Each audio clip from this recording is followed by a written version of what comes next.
Right now, you don't have enough money. Like focus more on, so you only have limited time. Let's say you have 4 hours a day. In 4 hours a day, if you're just thinking about how can I save more, how can I save more, how can I save more, versus how can I make more, how can I make more, how can I make more. Yeah. And that's what you need to change.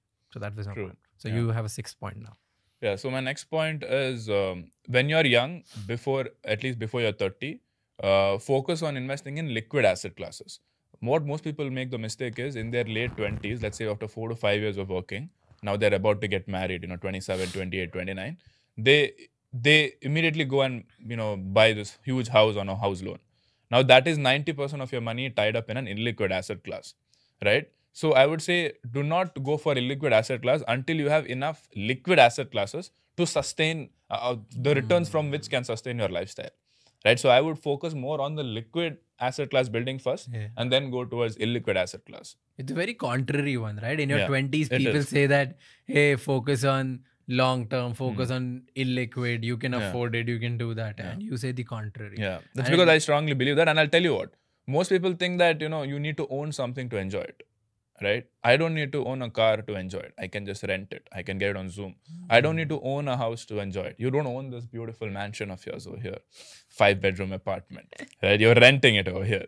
So I don't need to own it. I can also rely on my friends like you to stay in big places, right? So the point being, you don't need to own something, because owning is much more expensive than renting if you think about it, when you consider the opportunity cost in play.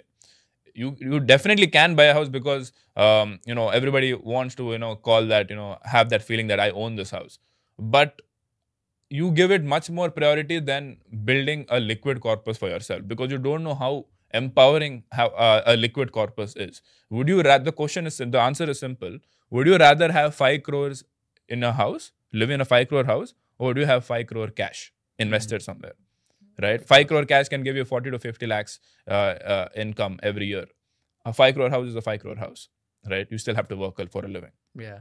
Plus, you have to spend on your house. You have to spend on it. So I would choose this. I mean, people might have different answers, but I would urge people to consider this, because this is much more empowering. Not only in terms of your lifestyle, but also in terms of freedom. You can do whatever you want, right? You can do things which you genuinely enjoy doing, instead of working a job just to pay off this home loan EMI. Nice. It's a good one.